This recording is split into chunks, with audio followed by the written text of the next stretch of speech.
Welcome to the installation guide for Fishbone Off-Road's foot pegs for Ford's 6th generation Bronco. Step 1. Open the vehicle door and begin removing the two door hinge bolts with a 13mm wrench.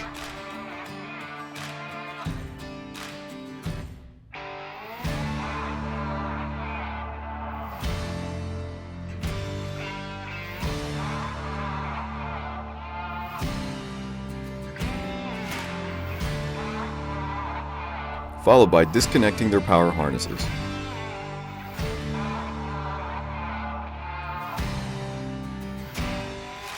Remove the door. Step 2. Place the foot peg over the lower hinge bolt hole, followed by one of the included rubber washers. Next, reinstall the factory door hinge bolt with a 13mm socket.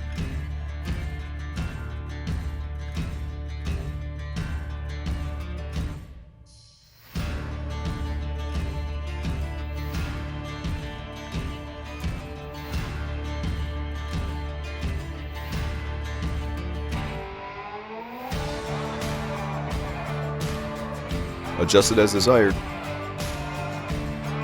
and you're done.